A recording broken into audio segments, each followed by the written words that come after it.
Bienvenue. Aujourd'hui, on se penche sur une info très brève en fait. Juste un petit extrait de presse. Ça concerne une visite du Premier ministre à Cambrennes. C'est notre unique source, alors on va essayer de voir ce qu'on peut en tirer.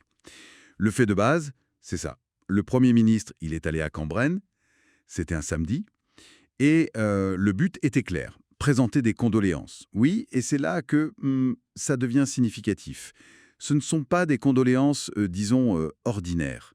La source précise bien, c'est pour les familles des victimes. Et suite à une intervention de la police.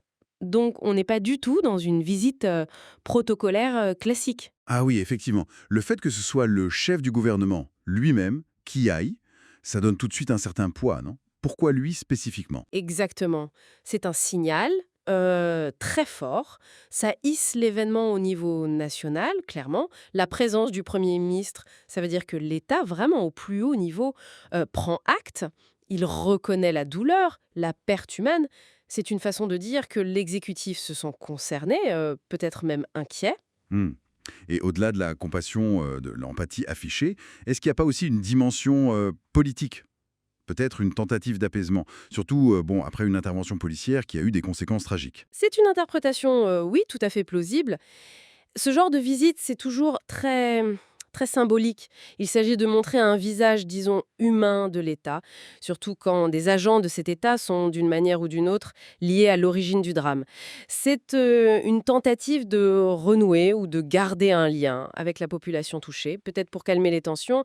Mais bon, c'est un exercice assez délicat, hein. Il faut montrer de l'empathie, mais sans anticiper sur les responsabilités ou sur ce que dira une enquête éventuelle. Et le fait que ça se passe un samedi, est-ce que c'est juste une question d'agenda ou ça pourrait vouloir dire quelque chose de plus? Bon, sans plus de contexte, c'est toujours difficile d'être absolument certaine, évidemment. Un samedi, ça peut être purement pratique, logistique, mais on peut aussi imaginer que c'est choisi pour avoir une couverture médiatique spécifique le week-end, ou au contraire, peut-être pour faire une visite un peu plus discrète, loin de l'agitation de la semaine politique. Ça peut aussi indiquer une certaine urgence, en fait, ressentie au sommet. D'accord. Et le geste lui-même, présenter des condoléances dans ce contexte précis, c'est fort. Ce n'est pas juste dire «on est désolé pour votre perte». C'est reconnaître une perte qui est arrivée dans des circonstances particulières, qui implique l'action publique. Absolument. C'est au minimum une reconnaissance implicite de la tragédie et du lien avec l'intervention des forces de l'ordre. Attention, hein, ça ne veut pas dire reconnaître une faute, pas à ce stade en tout cas, mais c'est une prise en compte officielle de la conséquence la plus grave des vies perdues. Le geste, il vise à humaniser ce rapport parfois tendu entre l'État et les citoyens qui ont été meurtris. Donc on voit que même une information très courte, quelques lignes dans la presse, ça peut être dense en signification possible si on creuse un peu. Tout à fait. Ça nous montre l'État en réaction face à une crise, utilisant le déplacement, le symbole, pour répondre à un drame.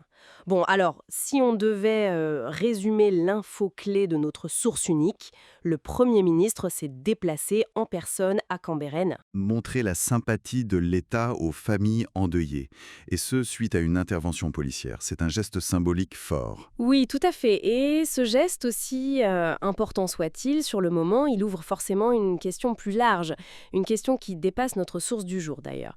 Au-delà de ces condoléances exprimées par la plus haute autorité, quelles suites concrètes sont généralement données? Qu'est-ce qu'on peut attendre après de tels drames et de telles visites au sommet? Réfléchir à la suite, les enquêtes, la transparence, d'éventuelles réformes, peut-être, c'est sans doute là que se situe le véritable enjeu pour les personnes concernées sur le long terme.